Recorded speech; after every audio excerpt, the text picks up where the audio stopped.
ಮುಂಗಾರಿಗೂ ಮುನ್ನವೇ ಲಿಂಗನಮಕ್ಕಿ ಜಲಾಶಯಕ್ಕೆ ಒಳಹರಿವು ಆರಂಭವಾಗಿದೆ. ಕೆಲ ದಿನಗಳಿಂದ ನಿರಂತರವಾಗಿ ಸುರಿತಾ ಇರುವ ಮುಂಗಾರು ಪೂರ್ವ ಮಳೆಯಿಂದಾಗಿ ಸಾಗರ ತಾಲೂಕಿನಲ್ಲಿರುವ ಲಿಂಗನಮಕ್ಕಿ ಜಲಾಶಯಕ್ಕೆ 1578 ಕ್ಯೂಸೆಕ್ ನೀರು ಒಳಹರಿವು ಇದೆ. 1819 ಅಡಿ ಗರಿಷ್ಠ ಸಾಮರ್ಥ್ಯದ ಜಲಾಶಯದಲ್ಲಿ ಸದ್ಯ 1763 ಅಡಿ ನೀರು ಸಂಗ್ರಹ ಆಗಿದೆ. ರಾಜ್ಯದಲ್ಲಿಯೇ ಅತಿ ಹೆಚ್ಚು ಜಲವಿದ್ಯುತ್ ಉತ್ಪಾದನೆ ಮಾಡುವ ಜಲಾಶಯ ಇದು.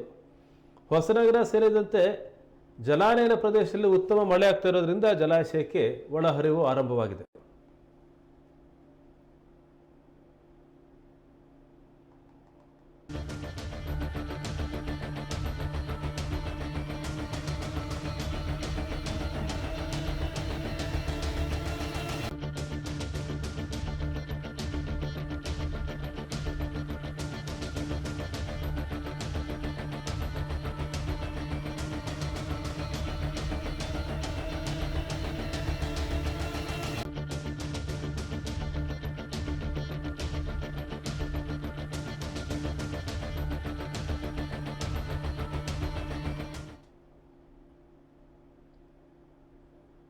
ಮುಂಗಾರು ಪೂರ್ವ ಮಳೆ ಮಲೆನಾಡಿನಾದ್ಯಂತ ವ್ಯಾಪಕವಾಗಿ ಸುರಿತಾ ಇದೆ.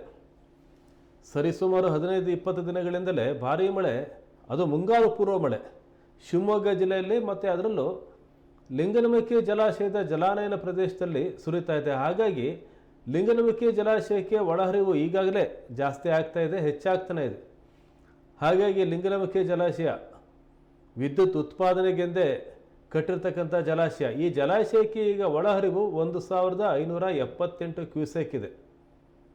1819 ಗರಿಷ್ಠ ಸಾಮರ್ಥ್ಯ ಅಡಿ, ಅಷ್ಟು ಅಡಿ ಇದೆ. ಇದು ಕಳೆದ ವರ್ಷ ಭರ್ತಿಯಾಗಿತ್ತು. ಈಗ ಈ ಜಲಾಶಯದಲ್ಲಿ 1763 ಅಡಿ ನೀರು ಸಂಗ್ರಹ ಆಗಿದೆ. ಹಾಗಾಗಿ ರಾಜ್ಯದಲ್ಲಿ ಅತಿ ಹೆಚ್ಚು ಜಲವಿದ್ಯುತ್ತನ್ನು ಉತ್ಪಾದನೆ ಮಾಡ್ತಕ್ಕಂಥ ವಿದ್ಯುದಾಗಾರಗಳನ್ನು ಹೊಂದಿರತಕ್ಕಂಥ ಈ ಲಿಂಗನಮಕ್ಕಿ ಜಲಾಶಯ ಈ ಬಾರಿಯೂ ಸಹ ಭರ್ತಿಯಾಗುತ್ತೆ ಮತ್ತು ಕಳೆದ ವರ್ಷಕ್ಕಿಂತ ಸ್ವಲ್ಪ ಬೇಗನೆ ಭರ್ತಿ ಆಗ್ಬೋದು ಅಂತಕ್ಕಂಥ ಮುನ್ಸೂಚನೆ ಈ ಮೂಲಕ ಸಿಕ್ಕಿದೆ.